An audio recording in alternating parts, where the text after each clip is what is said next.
धर्म प्रेमी श्रोता बंधु सभी को नमन, सादर प्रणाम। आज का विषय है दो पक्षों के बीच की उलझनों का, हिंसा का जन्म होता कैसे है।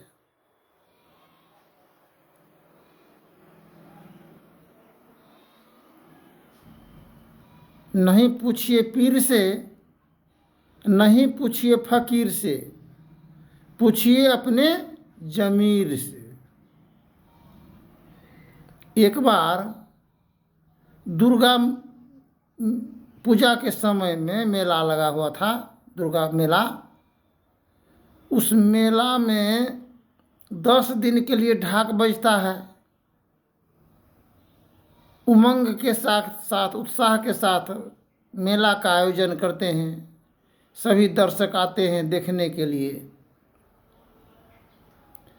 तो इस्लाम मजहब के अनुयायी का कहना था कि देखिए, कम से कम अजान देने के समय में ढाक को बंद कीजिए, ढोल को। कितना समय लगेगा? थोड़ा बहुत 10 मिनट का सवाल है। अगर बंद ही कर दीजिएगा तो क्या फर्क पड़ जाएगा।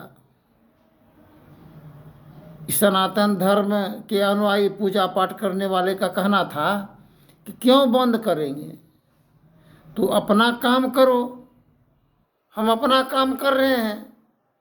कोई हम रोकने तो नहीं जाते हैं तुम्हारे मस्जिद में अजान को, किंतु तुम क्यों आए हो रोकने के लिए। दोनों में विवाद होने लगा। जब विवाद बढ़ता चला गया, बोला हम लोग नहीं आएंगे मेला देखने के लिए। कोई आपसी रंजिश जब बढ़ने लगा तो वहाँ पर गए। क्या झंझट कर रहे हैं आप लोग? बोला इस प्रकार की बात है। सभी बड़े बड़े महारथी थे, कोई किसी का बात को बुझने वाला था ही नहीं, समझने वाला। कैसे बुझेगा? जिस पूजा आयोजन का निर्माण किए महिषासुर, उसी में अब भैंस पर सवार भस्मासुर।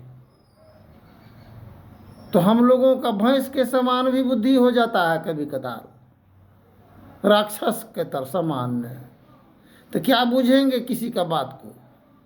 समझेंगे क्या? हमने देखिए 365 दिन का साल होता है। अब मेला लगता है, दुर्गा पूजा 10 दिन में ढाक ढूक पूजा पाजी करके समाप्त हो जाता है, खेल समाप्त। किंतु 365 दिन हम लोग मस्जिद में अजान देते रहे हैं। नहीं तो ढाक बजाने वाले के घर परिवार में शांति मिला है, नहीं अजान देने वाले को घर में शांति प्रदान हुआ है। सभी अशांत के माहौल में जीवन बसर गुजर कर रहे हैं। एक दूसरे की लिए हिंसा का प्रयोग करते हैं। दया धर्म नहीं तन में मुखरा, क्या देखो दर्पण में। यह मिट्टी की काया को मलमल कर धोया, कभी न झांका मन में मुखरा, क्या देखो दर्पण में। कहने की तात्पर्य यह है, दुर्गा माँ का सवारी बाघ, महिषासुर का सवारी भैंस।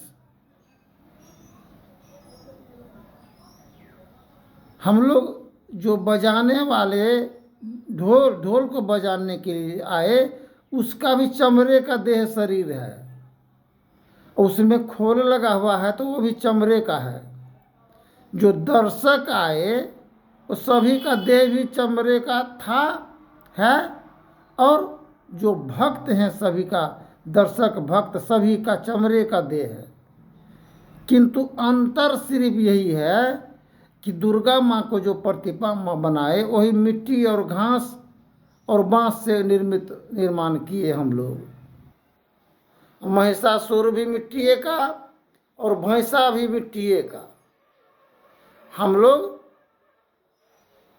तो बचपन में बच्चा सब मिट्टी का भात दाल बनाते हैं, मिट्टी का घर बनाते हैं, मिट्टी का कपड़ा का कन्या पुतरा बना करके खेलते हैं। खेलने के क्रम में फिर उसको मिटा करके मिघार करके समाप्त कर लेते हैं। ठीक इसी प्रकार बच्चों का उमंग और उत्साह के लिए वो बच्चा को अगर खेलने के लिए नहीं दिया जाए तो बच्चा रोने लगेगा।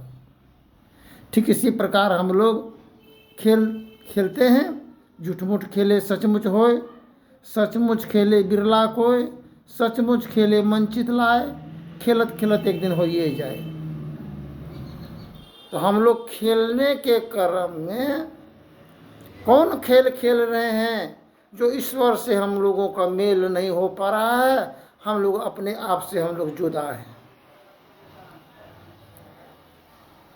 तो एक बार जुदा कैसे हैं? एक माँ और पिता के द्वारा पुत्र का जन्म और निर्माण होता है, पुत्र तथा पुत्री का। माँ अगर केपसी के समान, रावण की माँ के समान हिंसक अगर हो, हिंसा प्रदान करने वाली हो बाल बच्चों में, तो बाल बच्चों का मनोवृत्ति राक्षसी प्रवृत्ति का हो जाता है। तो पुत्र जन्म होता है माँ के द्वारा हिंसा दिया जाने पर कि तुम्हारा पिताजी ऐसा है, पिताजी वैसा है, कभी चैन से नहीं रहने दिया, कभी अमन चैन की रोटी खाने नहीं दिया, नशाबाज है, हिंसक पर स्त्रीगामी है, जुआ में संलग्न रहते हैं, कभी कार्य बाल बच्चों के लिए उत्तम दायित्वों का निर्वहन नहीं किए। आज तुम लोगों का जीवन नरक में पड़ा है। पुत्र जो पढ़ लिख भी नहीं सके, हम बहुत कष्ट से तुम लोगों को पालन पोषण किए हैं। इस प्रकार माँ के द्वारा बच्चों में ज्ञान देने के कारण बाल बच्चों में नकारात्मक सोच उत्पन्न होता है और उसी में पुत्र, दो पुत्र हो या चार, तो एक तरफ से एक बेटा जब मारे बाप को तो छोटका देखे तो वो भी सोचा इस मार पछाड़ तो मारो, उधर से बड़ा बेटा मारे तो इधर से छोटा बेटा मारे बाप को। जनानी उसको समय पर खाना भी नहीं दे, तिरस्कार करे। और जब आई पुत्र वधू तो वो भी देखी गो इसको तो यही है, ये कूड़ा कबारी का ढेरी है ये। चलो वो भी पुत्र वधू भी वो भी बेइज्जत करती थी, वो भी बेइज्जत। सब मिल करके बेटा बेटी सब मिल करके पुत्र वधू मिल करके बेइज्जत पर बेइज्जत, मार पछाड़, बेचैन करके रख दिया गार्जियन को, घर का गार्जियन को। तो गार्जियन बेचैन तो मेला में मेला देखने वाला भी बेचैन, कार्यकर्ता भी बेचैन, बजंतरी भी बेचैन। इसलिए कहे हैं कि 365 दिन में खुदा नहीं मिला और 10 दिन में ढाक बजाने से भगवान नहीं मिला। और बेचैनी जहाँ का तहीं पड़ा हुआ है। तो संत सदगुरु कबीर साहब की वचन है, कंकर चुनी चुनी मुल्ला मस्जिद लियो बनाए, तापर चढ़ी मुल्ला बांक दे, क्या बहिरा भयो खुदाए। परमात्मा ईश्वर जो जर्रा जर्रा में बसे हुए हैं, रमन करने वाले राम हैं, घट घट में रमन करने वाले रमैया राम। और हम लोग फिर भी अपने आप से हम लोग हैं नाकाम, हम लोग भस्मासुर बने हुए हैं, भैंस पर सवार हैं, बुद्धि का कोई ठिकाना नहीं रहा। तो जीवन का सफलता कैसे प्राप्त होगा, सफल कैसे होंगे? व्रत उपवास जप तप ध्यान साधन दीक्षा लेने पर भी, गुरु करने पर भी हेमानियत की नाश नहीं हो पाता है। तो इसी प्रकार रामायण में लिखा, जिन मातु पिता गुरु सेवा किया, तीरथ व्रत किया न किया, ऐसे ऐसे पुत्र हुए हैं जो पिता को भी सतमार्ग पर ले गए हैं। नचिकेता और वाजसर्वा। नचिकेता का पिताजी का नाम था वाजसर्वा। वाजसर्वा बूढ़ी गाय सबको दान देते थे, ब्राह्मणों को। जो गाय दूध देने के लायक नहीं रहती थी, ठाठ हो जाती थी, वाजसर्वा दान देते थे ब्राह्मणों को, नित्य प्रतिदिन दान देते थे। नचिकेता पुत्र कहा, पिताजी ये क्या कर रहे हैं? बोला, तुमको समझ में नहीं आ रहा है, दान देते हैं, हम दानी राजा हैं। बोला, आप कोनो दानी नहीं हैं, आप ये तो आप पाप के भागीदार बन रहे हैं। इस गाय से सभी दूध का प्रयोग किए, बछरू का, हर प्रकार की संकट कष्ट के समय में गाय के द्वारा दूध और इसके चमड़ा तहात का काम होता है। सदैव सतधर्म को निर्वहन की है गौ माता, और आज इसको वृद्ध हो गया तो आप इसको दान दे रहे हैं ब्राह्मणों को। उससे ब्राह्मण को मिलेगा क्या? नहीं दूध मिलेगा, नहीं तो कोई आशा भरोसा है उसको। ये दान कोई दान नहीं हुआ। दान तो है क्षमा दान, दान है दया दान, कर्म है प्रधान।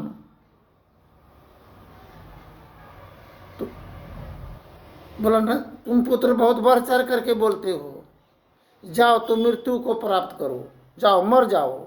ऐसे भी माता पिता हैं जो अपने बाल बच्चों को उचित बात कहने पर कहते हैं, जाओ मर जाओ, कट जाओ, जहाँ जाना है चले जाओ, तुमसे हमको कोई ताल्लुकात नहीं है। नचिकेता बोला, ठीक है, आपका हम वचन को शिरोधारण करते हैं, जाते हैं। मौत कहाँ पर है वहाँ खोजने के लिए, ढूंढने के लिए चले गए। यह अमराज के दरबार में चले गए। चलते चलते बोला, क्या